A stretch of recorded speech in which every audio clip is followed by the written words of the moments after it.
in the house.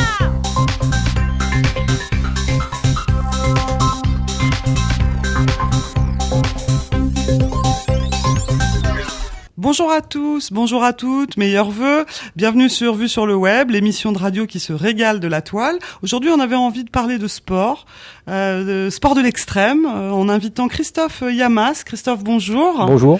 Alors Christophe, vous allez vous présenter, vous courez, vous faites du vélo et vous nagez. Pas seulement, vous vivez aussi, heureusement. Le sport a pris une grande place dans votre vie. Est-ce que vous pouvez nous parler de cette carrière sportive, Christophe Yamas? Oui, donc je m'appelle Christophe Yamas, j'ai 42 ans, je suis marié, j'ai 5 enfants et je fais du sport depuis l'âge de 12 ans et de l'ultra-triathlon depuis à peu près les années 2000. Qu'est-ce que c'est l'ultra-triathlon? Alors l'ultra-triathlon, en fait, c'est le multiple de l'Ironman. L'Ironman, c'est un sport qui est né à Hawaï en 78. Donc l'Ironman, c'est 3,8 km de natation, 180 km en vélo et un marathon, 42 km. Et l'ultra-triathlon, c'est le multiple de cette distance. C'est-à-dire c'est 2 fois, 3 fois, 5 fois ou 10 fois. Et le plus long que j'ai fait, c'est le déca-triathlon. Donc c'est 38 km de natation, 1800 km en vélo, un demi-tour de France, et 422 km à pied, c'est-à-dire 10 marathons. Et ça, on réalise ces distances en combien de jours, successivement? Alors moi, mon record, c'est 9 jours. Donc bien sûr, le record du monde absolu, c'est 8 jours, 8 minutes. Et moi, mon record, c'est 9 jours. Donc on s'arrête pour dormir, quand même, un petit peu. Donc moi, je dormais 3 heures par nuit. Et je faisais à peu près 20 heures de sport par jour. Donc le chrono démarre au départ natation et il s'arrête à la fin de la course à pied. Et entre-temps, chacun organise son temps de sommeil comme il a envie. Et vous êtes combien dans le monde à réaliser ce type d'épreuve? Alors dans le monde, on est à peu près une cinquantaine à avoir terminé un déca-triathlon. Voilà, donc. Et ce fameux 8 jours, il est détenu par qui? Alors c'est mon ami Fabrice Lucas, un Français. Il est français. Oui. C'est les Français, c'est la nation de l'ultra-triathlon avec les Allemands. Et j'ai pas de bol parce que je suis tombé avec les plus grands ultra-triathlètes mondiaux. Donc Fabrice, il a le record depuis 1997 et c'est quelqu'un qui a un mental vraiment hors du commun, c'est un guerrier. Quel âge ce Fabrice Lucas? Alors maintenant Fabrice, il a 52 ou 53 ans, voilà. Mais il a encore été champion du monde en 2006 à 48 ans. Il a encore gagné à 48 ans. Donc c'est un sport où la moyenne d'âge est de 45 ans. Moi, j'ai terminé mon premier déca, j'avais 33 ans. Et là, j'ai 42 ans, donc j'ai encore de l'avenir. On se prépare pendant des années, j'imagine, sur ce type d'épreuve. C'est l'œuvre d'une vie. Oui, c'est ça. Oui, on peut dire qu'on se prépare de course en course. On démarre, on fait un marathon, un 100 km course à pied. Après, on va faire un Ironman, un double Ironman. Et quand on passe après au déca-triathlon, c'est sûr que derrière soi, on a déjà un passé sportif conséquent.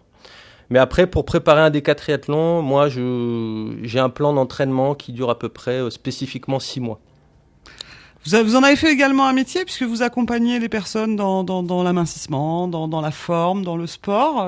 Ce métier de coach, vous arrivez à le conjuguer avec ce que vous faites en sport? Oui, d'abord j'ai préparé beaucoup de personnes, donc de sportifs, notamment en course à pied, en triathlon aussi. Et puis en préparant un ami qui voulait faire un 100 km, il pesait 100 kilos, et je lui ai fait perdre 30 kilos. Et un an plus tard, donc il a perdu 30 kilos et il a fait son 100 km. Et je me suis dit, je pourrais aussi préparer les gens et leur aider à perdre du poids. Voilà, d'une manière très très douce et naturelle. Quelle a été la plus belle course pour vous, Christophe Yamas?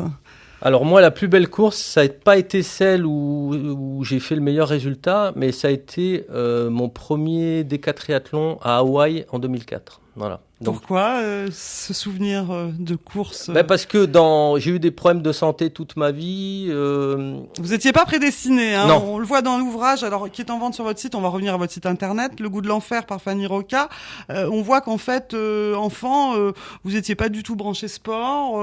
En termes de physiologie, vous n'aviez pas non plus la silhouette, les muscles prédestinés du sportif de haut niveau. Oui. Qu'est-ce qui s'est passé? J'étais même rachitique. J'ai des problèmes cardiaques. En fait, ce qui s'est passé, c'est que j'ai eu un déclic quand, lors d'un Tour de France, j'ai vu à la télévision Bernard Hinault, qui avait le maillot jaune sur le dos et gagnait le sprint du peloton sur les Champs-Élysées. Et je me suis intéressé au cyclisme. Et la première fois où j'ai fait du vélo à l'âge de 12 ans, ça a été un moyen d'évasion. Donc une machine, la liberté et partir tout seul, faire des longues randonnées. Déjà à 12 ans, je faisais 70 km.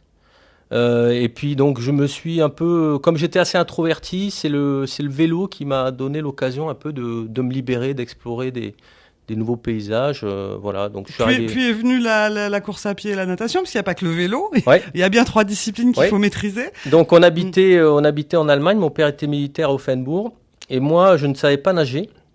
Et en 88, le bureau des sports du régiment organisait un triathlon. Et moi, j'ai eu une frustration parce qu'il y avait la naissance du triathlon. Moi, je ne savais pas nager. Et donc, j'ai appris à nager tout seul. Et l'année d'après, j'ai fait mon premier triathlon, qui était à l'époque un triathlon, ce qu'on appelle maintenant triathlon olympique. 1,5 en natation, 40 en vélo et 10 km en courant. Et comme j'avais des problèmes de santé, des problèmes cardiaques, le médecin me disait qu'il ne fallait pas que je monte trop haut en pulsation. Donc, je ne pouvais pas aller vite. Donc à 120 pulsations, 130 pulsations, il n'y a pas de sport. Parce que le marathon, même il faut courir à 160, 180 pulsations. Donc je suis allé loin. Voilà, j'ai doublé les distances et je me faisais des balades de 100 km en vélo. Après, je me faisais des footings de 20 km et ainsi de suite. Derrière vous, il y a toute une famille, il y a votre épouse et puis il y a vos 5 enfants. Voilà. Quel est le regard là sur un papa comme ça hors du commun, hein. C'est quand même un extraterrestre. Vous vous rendez compte, 50 personnes dans le monde qui arrivent à réaliser ce type de performance. Moi qui arrive même pas à faire mon tour de pâté de maison, autant vous dire que vous nous fichez des complexes. Ça a pas changé grand-chose. En fait, pour moi, comme je vous ai dit, depuis très jeune, je me suis dit le jour où je terminerai un DK triathlon, je serai arrivé, quoi. Je serai quelqu'un, ça va changer quelque chose. Et c'est un peu comme souvent on m'avait dit, mais tu sais, quand on atteint ses objectifs, derrière il y a rien. Et c'est vrai, derrière, il y avait rien, ça n'a rien changé. J'étais toujours le mari de ma femme, ça changeait rien du tout. Et le papa de famille non plus. Voilà, non, ça n'a rien changé du tout. Et leur regard à eux, ils sont branchés sport, ces enfants-là. Ouais, ils font du sport, mais donc je les oblige pas à faire du sport, mais ils en font, mais ils font autre chose, de la danse. Avec Esteban, on fait un peu de VTT ensemble. Chloé, la grande, a bien nagé avec moi. Mais disons qu'ils m'ont vu dans des états assez limites, et je pense que au niveau compétition de haut niveau, ça a dû un peu leur faire peur quand même un peu, donc ils font plus du sport détente, quoi. Votre femme est une belle athlète également. Oui. Je crois qu'elle a aussi des performances à son palmarès. Donc elle est très douée. Et c'est vrai que moi je l'ai entraînée pour les 100 km de Millau. Elle a fini donc deuxième, c'était en 2005. Et en course à pied, elle est très douée. Elle a fait du triathlon, elle a gagné des duathlons aussi. Et devant une professionnelle, à l'époque, c'était Virginie Lafargue, je me souviens. Donc ma femme était même pas licenciée. Et on entendait Virginie Lafargue. Elle était sûre de gagner. Virginie Lafargue, c'était une pro. Hein. Et qui c'est qui gagne? C'est la petite Adeline. Et voilà, on avait bien rigolé sur ce coup-là. Ouais. Une famille incroyable. Vous avez vu que Aix maintenant a son Ironman. Oui. Quel regard là-dessus? Alors c'est un demi-Ironman. Demi, ouais. Puisque les distances, c'est celle de la moitié de l'Ironman. Je pense que pour une ville comme Aix-en-Provence, c'est très bien. Et en plus, il y a un beau plateau. De grands champions qui viennent, et quand on voit les temps qu'ils font, ces gars-là, c'est des Formule 1. Moi, je serais incapable de faire ça, puisque moi, je suis un gros diesel, je suis bridé, on va dire. Mais peut-être je le ferai pour le plaisir. Ça doit être. Il y a un beau parcours, c'est une belle course. Très beau paysage, le long de la Sainte-Victoire. Alors parlons web. On est dans Vue sur le web. La notoriété d'un sportif, c'est finalement le moyen d'aller chercher des sponsors, de l'aide. Comment vous avez pensé votre Christophe-liamas.fr, Liamas 2L, AMAS.fr. Je crois que vous êtes tout simplement aller chercher one-to-one, donc une formule clé en main pour 6 mois, vous renouvelez. Voilà. Et vous avez tout fait vous-même il y a 2 ans. Voilà, c'est moi qui ai fait ça tout seul. Ça coûte 5 € par mois. L'interface est vraiment, c'est très bien fait parce que bon, j'étais pas un féru d'internet, mais je pense que c'est le passage obligé, la communication pour avoir des sponsors. Et ça fait partie de la réussite sportive. Parce que si on n'a pas de sponsor, on n'a pas d'argent. Si on n'a pas d'argent, on ne peut pas se déplacer, acheter du matériel. Donc j'ai pris cette formule one and one et j'en suis vraiment très content. Parce que c'est très complet, très simple d'utilisation et c'est très professionnel. Vous avez Nutrilite, je crois, comme sponsor. Oui. Vous allez partir peut-être en juin en Angleterre pour un double triathlon, on peut l'annoncer à nos auditeurs. Et peut-être les 24 heures course à pied de Marseille au Parc Borély, ça sera dans un an, finalement, en décembre, pour le Téléthon. Je devais le faire en décembre dernier. Et je m'étais vraiment bien entraîné. Je courais une centaine de kilomètres par semaine et je me suis bêtement fait une entorse à la cheville en faisant des photos pour mon sponsor justement. Et donc ça a été pour moi, ça a été difficile parce que je voulais vraiment faire ce 24 heures course à pied à Marseille.